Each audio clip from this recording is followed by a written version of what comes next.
75% generasi zilenials ternyata memilih korporasi yang memiliki dampak dan mereka memiliki 3 value M yang baru. Money, meaning, dan juga mental well-being. Kita bakalan ngobrolin ini dari perspektif Islam dan juga membawa seorang ahli yang akan memberikan wawasan dan juga informasi yang menarik buat kita semua. Kita manggil siapa hari ini? Betul sekali Winda, hari ini kita akan mengupas mengenai tadi yang sudah Winda bilang, ini purpose dan juga mencari meaning dalam bekerja juga ya, ini ya, very deep. Tentunya kita tidak sendiri, saya sudah bersama Winda kedatangan seorang tamu. Beliau merupakan konsultan CEO dari Corporate Innovation Asia. Selamat datang Mas Indra. Tepuk tangan dong.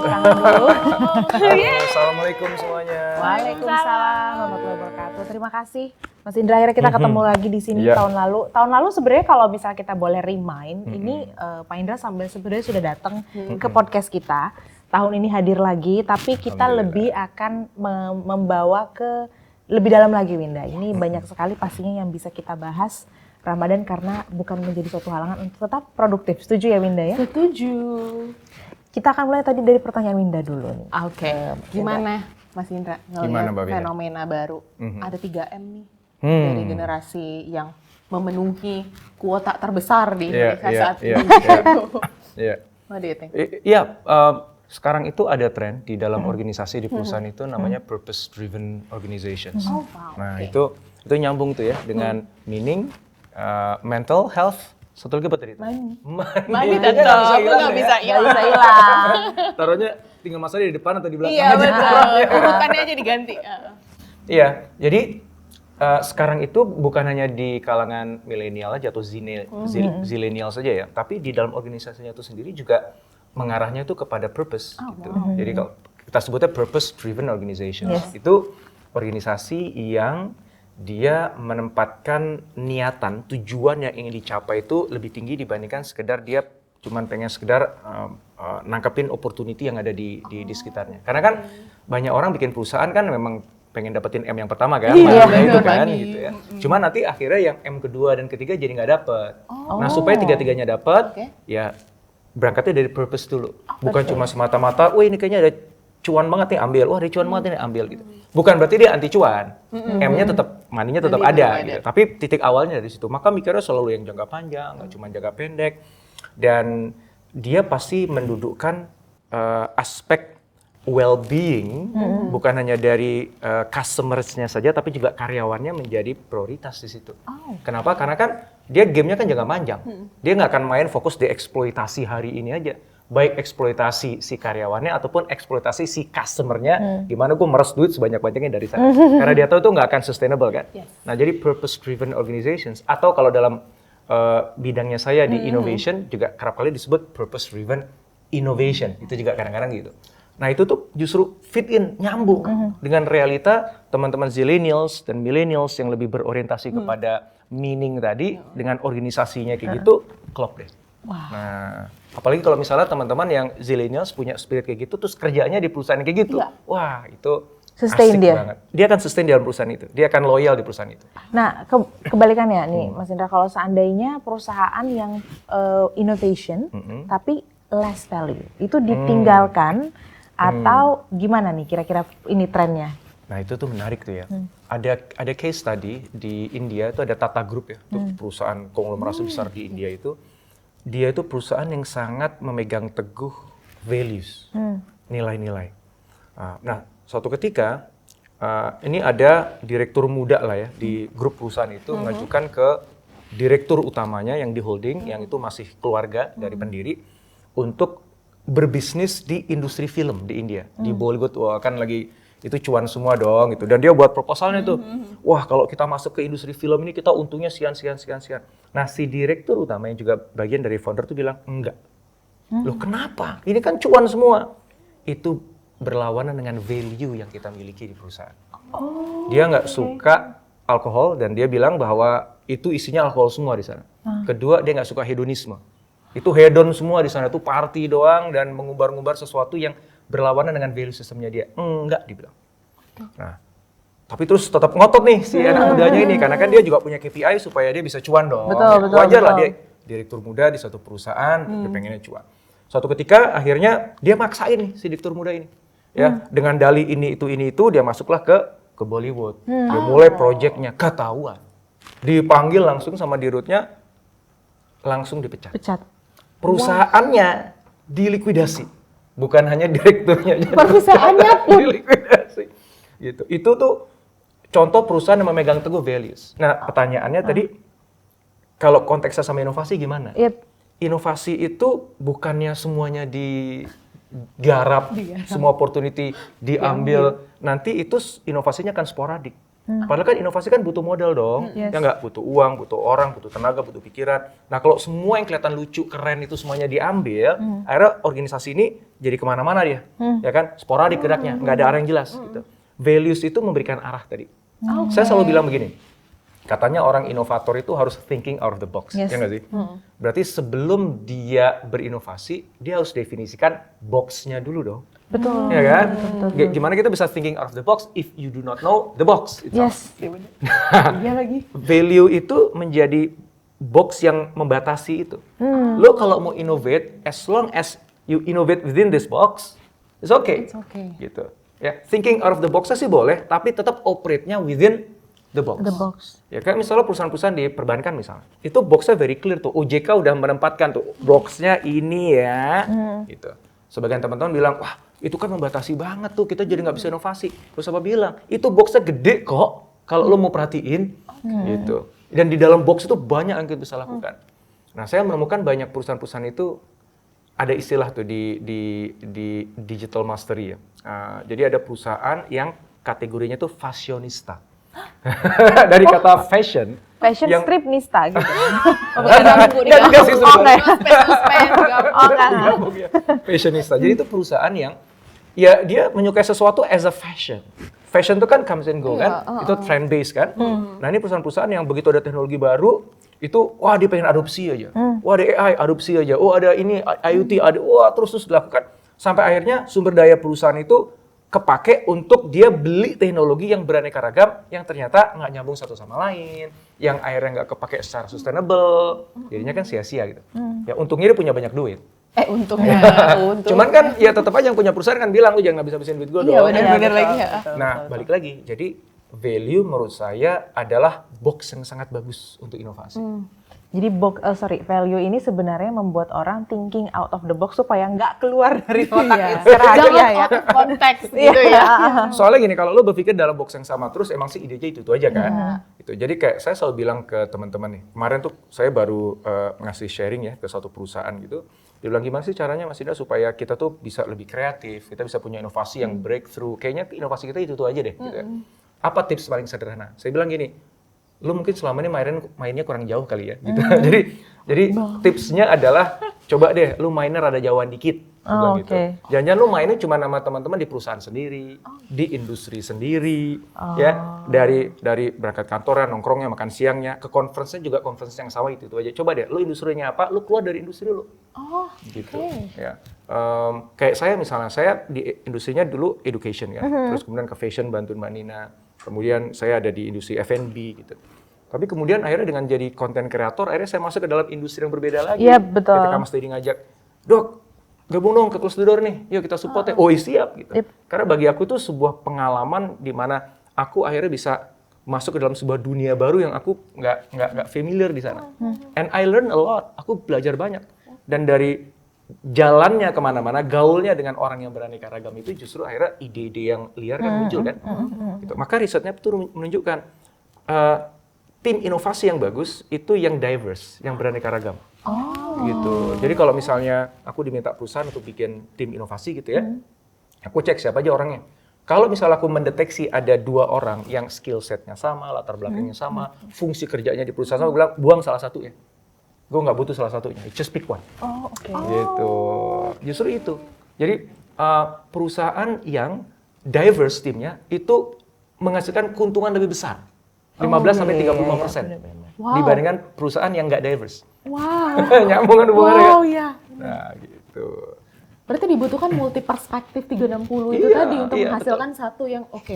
Nah, makanya kan memang harus out of the box tuh benar. Betul. Cuman berinovasinya tetap within Iya, the betul. box. Jangan melanggar aturan yang ditetapkan oleh pemerintah, oleh OJK, oleh masyarakat. Kan ada norma masyarakat nih, gitu kan? Ya, demikian juga aturan yang ditetapkan oleh perusahaan. So, make the box. Silakan lo eksplorasinya keluar-luar, tapi lo tetap berkaryanya, inovasinya within the box. Gitu. Karena kan saya 10 tahun terakhir bantu perusahaan untuk berinovasi kan. Ya. Wah, ketika ketemu dengan satu BOD gitu di satu perusahaan gitu, terus kita mau beli inovasi, mereka sudah bilang, oh Pak, kalau kami itu inovasi udah biasa Pak. Wah, gitu. Kami punya banyak inovasi begini Pak. Oh ya. Boleh dong Pak, saya kepo nih Pak. Inovasinya apa sih? Wah, ya. Dia sebutin. Gue mau ngomong nggak enak nih sebenarnya, cuma saya harus ngomong karena kalau saya nggak ngomong saya menyembunyikan kebenaran, akhirnya saya ikut salah. Saya bilang, Pak, non sewu, kalau itu bukan inovasi, itu best practice. Best practice itu begini, di perusahaan lain sudah melakukan sesuatu yang itu bagus, terbukti, ya kita juga harus punya. Nah, itu best practice, itu namanya adopsi. Bukan inovasi. Gitu kan. Loh, tapi kan kita belum ada di tempat kita, Pak. Hanya karena lo belum melakukannya, terus lo make ide orang, bukan berarti lo inovasi. Itu adopsi. Kayak yang kedua, oh kalau yang ini Pak, ini ide kita sendiri Pak. Coba sebelumnya udah ada belum? Udah sih, cuman yang ini kan kita perbaiki. Oh, itu namanya improvement. Bukan inovasi. Gitu ya. Nah, jadi begitu. Itu jadi betul semuanya itu dilabelin inovasi karena itu keren. Kan gitu. Nah sekarang gini, kan nggak ada gunanya membohongi diri sendiri kali ya. Benar. Ya nggak sih? Betul. Ini berlaku untuk kita pribadi, kita bohongin diri sendiri itu untungnya apa sih? Kan nggak ada. Nggak menghasilkan perubahan apa-apa, menghasilkan kebaikan untuk diri kita sendiri, bahkan menjauhkan kita dari kebenaran, menjauhkan kita dari kebaikan, menjauhkan kita dari perubahan positif. Betul. Di perusahaan juga sama. Gitu. Untuk apa kita membohongi diri sendiri? Kita udah berinovasi. Saya dalam buku saya judulnya Decoding Corporate Innovation, baru launching kemarin. Itu saya bilang begini, perusahaan-perusahaan yang seperti itu, dia merasa dirinya sudah berinovasi, dia akan ada masa di mana dia akhirnya terlibas oleh perusahaan lain yang beneran berinovasi. Kan gitu kan, otomatis kan? Perasaan kita udah inovasi deh, tapi kok kita masih kalah juga sama yang lain? Enggak, lo kemarin belum berinovasi, makanya lo kalah sama yang lain gitu. Jadi itu nggak ada gunanya menipu diri sendiri. Nah, dikaitkan sama Ramadan. Balik ke Ramadan. Dapet. Ya, soalnya judulnya kan gitu kan? Betul. Ramadan Stars. Kita harus spark juga. Iya, justru sekarang itu saatnya kita jujur pada diri sendiri. Puasa itu kan ibadah yang orang lain nggak bisa ngeliat. Kalau sholat kita ngeliat dia sholat. Ya nggak sih? Bayar zakat kita bisa ngeliat, oh dia bayar zakat tuh bagi-bagi duitnya. Puasa, bisa aja kan saya di sini ngakunya puasa, habis ini saya minum ke kamar mandi. Juga bisa juga nggak ada yang tahu. Itu adalah ibadah yang paling pribadi, hanya kita dengan Tuhan yang tahu udah. Gitu. Berarti kan kita nggak bisa bohongin diri sendiri kan? Bohongin Tuhan udah pasti nggak bisa. Nggak usah bohongin diri sendiri gitu. Jadi ketika di Ramadan ini justru ini momen di mana kita harus jujur pada diri sendiri, muhasabah refleksi. Gue sebenarnya kurangnya di mana, gue salahnya di mana, selama ini gue suka nyalain orang lain, gue selama ini merasa sok paling pintar, gitu kan, merasa paling gitu dibandingkan yang lain. Justru Ramadan ini, gitu. Jadi banyak hal yang di Ramadan ini harusnya para leaders, termasuk anak-anak muda, yang bisa lakukan untuk ngebuat dia nanti jadi inovator-inovator yang hebat, jadi pengusaha-pengusaha hebat, gitu. Karena kerap kali gini deh, jujur, kalau misalnya kita ikut pelatihan kepemimpinan untuk para CEO gitu ya, atau pelatihan ngebangun sebuah bisnis, itu kan diajarin semua technicalities, which is itu bagus. Itu bagus, dan itu benar, dan itu harus dilakukan, itu syariatnya, itu terus dijalankan, dan aku tuh biasa syariatnya ya. Tapi kalau individunya dirinya korup, jadi misalnya gini, aku punya komputer gitu kan, aku install aplikasi yang paling bagus lah, semua yang terkini, beli yang mahal, nggak bajakan nih, nggak kaling-kaling aplikasinya nih. Tapi sistem operasi di dalam komputernya itu korup. Tahu kan, corrupted gitu kan? Berarti kan datanya ada yang bolong, ada yang salah gitu kan, ada yang program atau itu apa terjadi? Aplikasinya berjalan dengan baik nggak? Enggak gitu. Nah kita tuh terobsesi sama aplikasi. Terobsesi sama skill-skill yang diinstall ke dalam diri kita sendiri. Tapi kita nggak pernah nanya sistem operasi gue itu bener nggak sih? Udah diupdate nggak sih? Gitu. Atau jangan corrupted. Itu lo mau kasih itu laptop secanggih apapun, ya. Yang mungkin laptopnya 50 juta lah harganya. Ya, kalau sistem operasinya korup, lo install apapun juga nggak benar itu jalannya gitu. Nah, Ramadan itu kita difragmenting. Sistem operasi kita, hard disknya kita bahkan. Ya, hard disk itu kan mengisi semua memori, semua aplikasi itu defragment supaya ditutun lagi, rapi lagi, ditata lagi. Sistem operasinya di restart lagi dari awal, diperbaikin, di patch, di upgrade supaya begitu selesai Ramadan masuk ke Syawal itu komputer udah siap diisi apapun. Benar. Gitu. Benar-benar Kita punya kesempatan setahun sekali cuma. Jadi Ramadan itu sebenarnya perubahan yang terjadi di bulan Ramadan itu kelihatannya baru di Syawal setelah Ramadan. Karena kita lagi di bootcamp nih sekarang. Iya. Kita lagi defragment diri kita lagi reinstalling sistem operasi kita berahin semuanya, kita tutup semua driver-driver yang nggak relevan lagi itu tuh dihapusin semuanya, diinstal terbaru lagi supaya nanti kalau ini udah bersih ya, nanti mau diinstal apapun aman, mau dipakai kerja apapun bagus. Jadi hasil Ramadan tuh kelihatannya setelah Ramadan. Lah kalau habis Ramadan lu mah sama aja, ya kan? Sama-sama sotoy, sama-sama nggak curiosity, ya sama-sama masih kayak gitu kayak kerjanya, ngomongnya begitu, cara berhubungan sama orang masih kayak gitu. Lu belum lulus Ramadan kemarin. Mudah-mudahan Tuhan ngasih kesempatan lu ketemu sama training ground tahun depan. Mudah-mudahan. Kenapa? Karena lu belum lulus. Gitu. Oh my God, kita speaking innovation ternyata kita juga harus berself inovasi ya. Iya, dari self improvement tadi beda ya, improvement sama innovation. Gimana self improve? Aku mau nanyain dulu. Sebenarnya lebih ke sini sih Dok. Ini definisi inovasi deh. Ternyata kan tadi akhirnya banyak yang mengaku-ngaku berinovasi. Ketika kita mengatakan ini adalah this is the innovation, apa ininya? Indikator utama apakah itu cuannya naik atau apa? Gimana kira-kira? Kalau cuannya naik itu kan hasil. Mau best practice, mau improvement atau innovation itu semuanya bisa naikin cuan. Nah tinggal makhluknya bedanya apa nih antara improvement, best practice sama innovation kan? Kalau best practice seperti yang kita bahas tadi itu sebenarnya kita mengadopsi yang udah pasti. Tinggal ikutin aja dan deal. Improvement kita memperbaiki, meningkatkan apa yang sekarang sudah ada.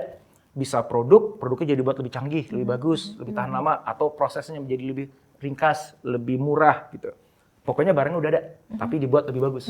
Innovation, barangnya belum ada. Nah, itu perbedaan di situ.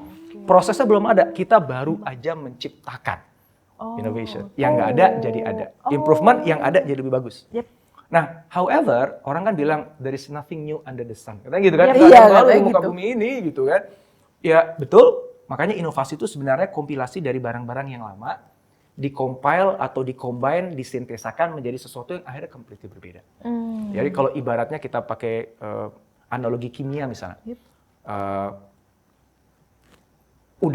oksigen ketemu sama hidrogen, ya O2 sama H2. Ya, itu kan dua entitas yang berbeda kan? Digabung jadi satu jadi H2O yaitu air. Nah air ini sebelumnya belum ada nih ceritanya. Nah, tapi hidrogen sama oksigen udah ada. Nah, digabung jadi satu, akhirnya kemudian menjadi sesuatu yang completely baru. Jadi sebenarnya air itu hasil sinergi dari elemen-elemen yang sudah ada sebelumnya. Nah, inovasi itu kayak gitu. Jadi memang dia kalaupun udah pernah ada, tapi dia beda banget. Gitu. Nah, itu inovasi. Gitu. Nah, sekarang mungkin gini ya, kalau semuanya sama-sama menghasilkan cuan, lebih gampang yang mana di antara tiga itu?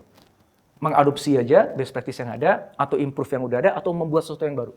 Gampangan mana? Best practice aja. Iyalah. Ikut aja. Betul, udah terbukti, udah proven, udah ada tata caranya, kita tinggal ikutin. Ngapain repot? Maka aku selalu bilang ke perusahaan, best practice itu wajib hukumnya gitu. Lu at the very bare minimum, lu harus best practice.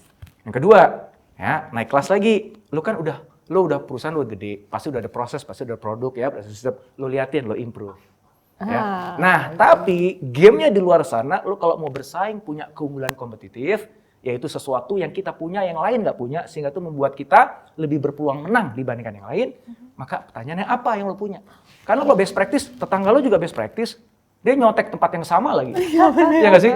Improvement dia juga improvement, gitu kan. Tapi apa yang ngebedain lo sama dia? Nah, di situ letak inovasi. Jadi inovasi itu menjaga keunggulan jangka panjangnya kita. Nggak cuman sekedar gue sama dia standarnya sama, best practice. Improvement, gue sedikit lebih bagus. Iya. Nah, innovation itu yang differentiate satu perusahaan dengan perusahaan yang lain. Nah, cuman innovation itu risikonya paling tinggi di antara ketiganya.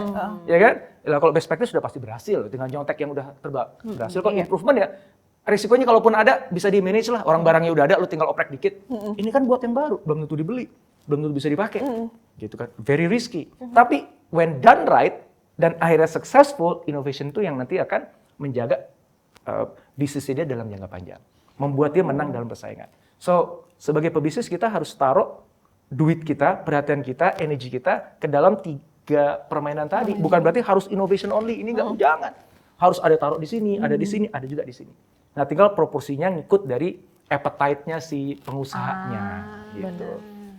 This is very interesting, tapi kayaknya bukan saya doang yang akan menikmati percakapan ini, tapi teman-teman di luar sana. Ini kalau mau deep dive further tuh Dr. Indra ini kemana kira-kira teman-teman ini bisa reach out or melakukan konselnya? Pertama-tama yang paling gampang adalah nonton YouTube saya aja dulu. To get some idea. Oh, thank you. Cek aja nanti Dr. Indra Nugroho. Itu ada YouTube saya untuk teman-teman dapetin gambaran kayak gimana sih perusahaan tuh melakukan strategi, inovasi dan sebagainya. Kalau teman-teman pengen lebih serius lagi, kita tuh punya beberapa event sebenarnya. Nah, tapi sebelum ngomongin eventnya, yang paling gampang sebenarnya sih cek ke websitenya kita sih. Jadi saya itu 10 tahun terakhir fokus menjadi Corporate Innovation Consultant untuk perusahaan. Nama organisasinya CIAS, tadi udah sempat disebut ya, Corporate Innovation Asia. Itu websitenya www.cias.com. Jadi orang sering menyebutnya CIAS, enggak, ini Indonesia, bacanya CIAS gitu ya. Walaupun singkatannya bahasa Inggris ya, Corporate Innovation Asia. Di www.cias.com, nah situ informasinya ada semua di situ. Teman-teman kalau memang serius, kita punya community namanya Corporate Innovators Community. Nah itu kita ada ketemuan offline, ada online, ada pakai WA, mau belajar inovasi kita kasih for free. Ya, kita ada juga namanya CIFO, Corporate Innovators Forum. Itu webinar plus talk show di Zoom, everybody's welcome. Dia mau belajar inovasi, silakan di situ. Kita undang inovator-inovator hebat untuk sharing di sana, saya juga sharing di sana. Kalau teman-teman mau lebih serius lagi, ada namanya CIAS Masterclass. Itu lebih sedikit jumlah orangnya, tapi itu invitation only. Gitu ya. Jadi orang-orang yang memang udah daftar, terus kita kurasi, memang terbukti dia memang di kantornya memang punya tugas berinovasi. Ya udahlah, yuk belajar sama gua. Gratis semuanya. Bahkan makannya kita yang bayarin. Kalau Anda adalah pemilik perusahaan atau corporate leaders, jadi C-level atau C-1, kita punya namanya Corporate Chief Innovators Roundtable, CIRO. Ya, itu setahun 2 kali. Tapi itu khusus untuk level itu. Gitu ya. Gratis juga. Kita undang. Wow. Nah, sengaja kita buat layers gitu karena pembahasannya beda. Saya ngomong inovasi dengan para BOD, pasti beda dong ngomong inovasi dengan teman-teman yang melaksanakan di bawah. Yang bawah agak teknikal, di sini agak strategik. Nah, ini jangan digabung nih, nanti nggak nyambung nih. Jadi kita udah siapin itu semuanya. Kenapa kok kita mau merepotkan diri melakukan itu dan invest bahkan di situ? Ya kalau dibilang, oh itu kan funneling untuk nanti project di CIAS ya itu ada benarnya. Tapi it's actually beyond that. Dan ini yang mudah-mudahan menjadikan CIAS menjadi purpose-driven organization. Ya, kita kembali lagi pada bahasan di awal. Kita itu riset, almost 10 years ago ketika kita memulai CIAS. Ya, dan ini jadi alasan kenapa CIAS itu ada. Indonesia itu tingkat daya saing globalnya itu rendah sekali. Gitu. Bahkan sekarang ini udah kesalip sama Vietnam. Kalah gitu. Dan menyedihkannya adalah riset menunjukkan daya saing sebuah negara berkorelasi langsung dengan income dari negara itu. Jadi tingkat kesejahteraan masyarakatnya. Jadi kalau misalnya Indonesia sama Malaysia, oh Malaysia tuh tingkat daya saingnya di sini, Indonesia di sini, itu udah pasti ujungnya ini lebih sejahtera dibandingkan yang ada di bawah. Gitu kan. Berarti kita tuh punya kepentingan untuk mendongkrak daya saing negara ini. Ya, kalau pengen masyarakatnya sejahtera. Pertanyaannya, gimana cara naikin daya saingnya? Nah, terus kita lihat lagi. Dari sekian faktor yang menentukan daya saing sebuah negara, salah satunya adalah innovation capability. And guess what? Indonesia di bagian itu nilainya paling jeblok. Astagfirullahaladzim. Betul. Kita punya infrastruktur yang lumayan oke lah. Pasar, market yang gede, itu tinggi tuh skornya. Ya, bisnis yang sudah terbangun udah lumayan oke. Tapi innovation capability jeblok sejeblok-jebloknya. Ini yang nge-dragging yang di atas tuh jadi kagak ngefek. Gitu. Sementara kalau negara-negara maju, Korea misalnya, apalagi Jepang sebagainya, itu innovation capability itu tinggi banget. Gitu. Jadi kalau kita mau punya daya saing tinggi, ini harus dinaikin. Oke, terus gimana caranya ngebuat innovation capability negeri ini naik? Banyak cara. Kita bisa melatih anak mudanya dengan kemampuan inovasi, bangun startupnya. Kan gitu kan, itu salah lain. Atau social innovation bisa juga. Atau dari kampus-kampus kita mulai mengajari inovasi, itu bisa. Cuman menurut saya itu agak lama. Mengajarin mahasiswa di kampus kan, ya nunggu dia lulus dulu. Wah ini kepanjangan, keburu bangkrut duluan Indonesia nih. Gue pengennya kan anak-anak gue nanti tumbuh besar di negara yang udah mudah-mudahan negara maju lah. Kalaupun nggak maju-maju amat ya nggak jelek-jelek amat lah. Iya, So kita perlu quick fix nih gimana caranya? Jawabannya adalah korporasi. Di Indonesia tuh punya banyak korporasi yang dia punya cuannya, dia punya akses marketnya, dia pengen supaya bisa menang dalam kompetisi, yang itu ngebuat dia jadi fertile ground untuk melakukan inovasi. Jadi kita simpel ya solusinya, buat korporasi besar di Indonesia inovatif, udah. Karena corporate besar di Indonesia itu banyak yang gamenya itu distribusi. Jadi barang dari luar kita distribusikan. Kita nggak meng-create sesuatu. Kita distributing goods and services dari luar, gitu kan. Berarti ya maklar dapatnya berapa sih gitu dibandingkan yang punya barang kan kayak gitu kan. Dan kita gamenya lebih banyak di aspek best practice, improvement, innovation itu masih lemah, honestly, belum menjadi sebuah budaya di Indonesia. Nah itulah kemudian Cias berdiri dengan misi tunggal meningkatkan daya saing global Indonesia melalui corporate innovation. Jadi kita pagi, siang, malam, pokoknya kita pikirin gimana nih perusahaan-perusahaan gede, mas sengaja kita pilih yang gede. Kenapa nggak kecil mas? Aku kan diundang sama UKM kan, wah Mas Indra nggak pro UKM gitu kan. Nggak, gue pro UKM. Lu kalau UKM ngundang gue akan datang gratis. Gitu, lo nggak perlu bayar gue. Kalau korporasi ngundang gue bayar, mahal ya, sorry ya gitu ya. Tapi kalau UKM nggak bayar gitu, itu bukti keberpihakanku pada UKM. Aku sendiri kan pelaku UKM, gitu. Istriku pelaku UKM. Aku dorong anak-anakku jadi pelaku UKM. Aku gaul sama teman UKM. Jadi jangan bilang saya nggak pro UKM. Cuman kalau kita pengen daya saing global Indonesia naik, jalurnya memang jalur korporasi. UKM ini tuh memperkuat fondasi ekonomi negeri. Ini benerin nih. Bener. Gitu kan, Mas Andi kan sangat UKM banget lah pro-nya ya, walaupun dia pelaku korporasi sebenarnya tapi sangat pro UKM kan. Ya, gitu. Nah, kalau kita pengen cepat dongkrakin daya saing lewat korporasi. Dan itulah kemudian kenapa kok kita sampai semuanya ada, dari yang komunitas WA ada yang webinar ada, Zoom ada, masterclass ada, ini dan itu free semuanya. Gitu. Karena kita pengen jadi bagian perubahan untuk negeri ini. Karena we believe in that purpose. It's not just about money. Ya, it's about making a difference, kontribusi. That's the innovation. Nah, di situ. Nah, innovation yang based on value tadi, jadinya begitu, Mbak. Sekarang gini, senjata pemusnah massal, itu inovasi bukan? WMD itu. Enggak sih. Dia membuat senjata biologis gitu, terus dilempar satu tempat, satu orang, satu kampung mati semuanya. Itu inovasi kan? Inovasi, Pak. Dalam membunuh orang. Definisi inovasi apa kan? Iya, penciptaan sesuatu yang baru. Gitu kan? Purpose tapi nggak ada. Jadi itu makanya yang lucu begini, kalau saya suka tebak-tebakan sama teman-teman. Bahasa Arabnya inovasi apa? Tebak. Inovasi. Inovasi kayak salah ya. Lucu kali. Bahasa Arabnya inovasi apa? Ayo. Innovation. Oh. Itu bahasa Inggris Itu bahasa Inggris. Bahasa Arabnya inovasi itu bid'ah.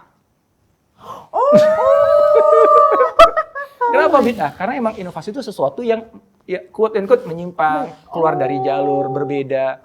Kalau yang sama aja itu best practice. Benar. Cuman bid'ahnya bid'ah hasanah. Bid'ah yang baik. Gitu. Aku mendapatkan satu word hari ini. Untuk tebak-tebakan nanti ya. Bid'ah. Jadi saya tuh sering dibilang Mas Indra tuh ahli bid'ah katanya. Itu kalau orang yang nggak paham konteks ya, itu punya perspektif negatif banget sama saya. Konotasinya sangat negatif. Bisa-bisa saya nanti dipanggil sama orang-orang tertentu ya. Gitu, tapi bid'ah yang hasanah. Ya. Perbedaan yang itu membawa kebaikan.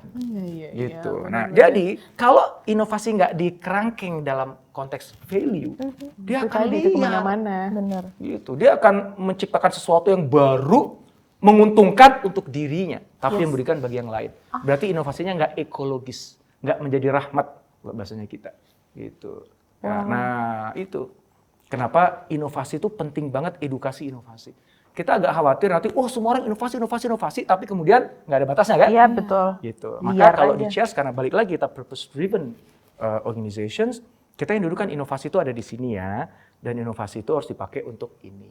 Inovasi itu kan kayak tools aja kan, jadi kayak pisau aja bisa kita pakai untuk bikin masakan rendang, opor untuk lebaran buat bahagia semua kampung, atau kita gunakan untuk melukai orang lain kan gitu. It's same thing. Gitu. Tapi kita butuh tools itu. Kalau kita mau jadi negara maju, cari cara makainya gimana, dipakai untuk apa gitu. Nah, balik lagi ke Ramadan. Nah, sekarang momen yang tepat. Selain menyadari kita perlu inovasi, tapi kita perlu inovasi di mana, untuk apa. Apa? Gitu. The funny thing about profits, any kind of companies can make profits. Ada yang jangka pendek, ada yang jangka panjang, gitu. Cuman kalau kita orientasinya pada profits saja, maka inovasinya, nih kita sama inovasi kan, itu kan bisa jadi nggak harus bid'ah hasanah. Iya, benar. Iya kan? Kan yang penting kan gue cuan, gitu. Nah, gimana caranya kita bisa profit, tapi juga di saat yang sama profitnya menjadi sumber manfaat bagi orang lain. Iya. Bukan berarti begini ya, walaupun ini nggak salah. Ya gue kejar profit sebanyak-banyaknya supaya gue bisa nanti hasil profitnya sebagiannya gue sedekahkan kepada orang lain. Gue buat rumah yatim, gue buat pesantren, which is itu bagus. Which is please do so bagi Anda yang melakukan itu. Ya, artinya profitnya nggak dimakan sendiri, disalurkan kembali kepada masyarakat, itu bagus banget. Tapi ada hal yang juga bisa dilakukan. Yaitu apa? Pastikan produk yang Anda jual atau layanan yang Anda berikan itu juga hasanah, itu juga baik. Benar. Ya, jual makanan-makanan yang itu menyehatkan masyarakat. Oke. Ya. Sama-sama profit kok. Jual makanan sehat sama jual makanan yang bikin sakit orang, sama-sama profit.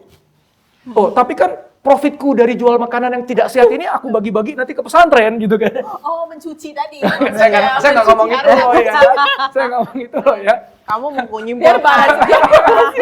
Tapi yang bagus itu iya hartanya dibagi-bagi karena Islam itu konsepnya kan mengalir. Jadi uang tuh nggak boleh mandek. Dia harus muter.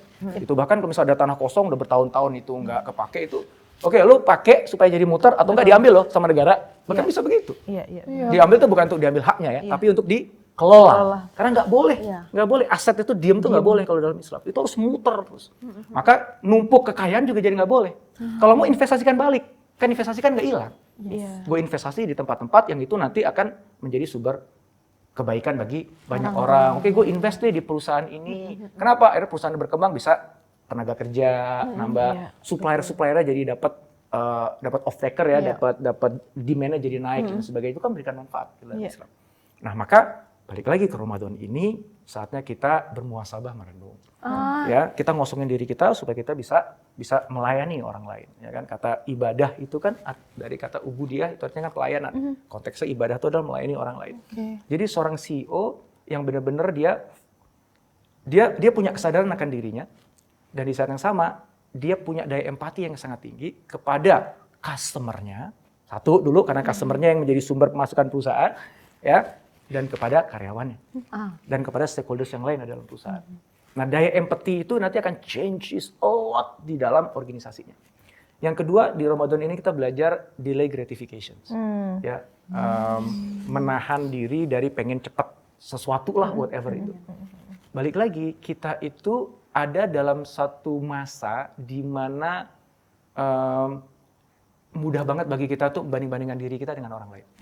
Wah, kenapa kok jabatan dia lebih cepat naik ya? Oh, kok bisnis dia lebih cepat maju ya? Wah, dia lebih cuan ya, lebih ini, buka Instagram, buka ini tuh kayak gitu ya. Sehingga kita pengen cepat jadi kayak mereka. Padahal bisa jadi mereka itu jadi gitu tuh lama loh prosesnya. Kan gitu kan? Tapi karena kita nggak tahu langsung di situ. Kita nggak tahu journey-nya kan. Nah, sehingga akhirnya kita jadi orang yang terburu-buru, gerasa-gerusu, pengennya pokoknya cepat ekspansi aja kemana-mana gitu kan, langsung sebarin duit kemana-mana. Yang mana belum tentu itu pilihan yang terbaik, gitu. Nah, maka justru latihan di Ramadan ini untuk delaying gratification. Gue pengen makan sih. Makan boleh nggak sih? Boleh. Siapa sih nggak boleh makan?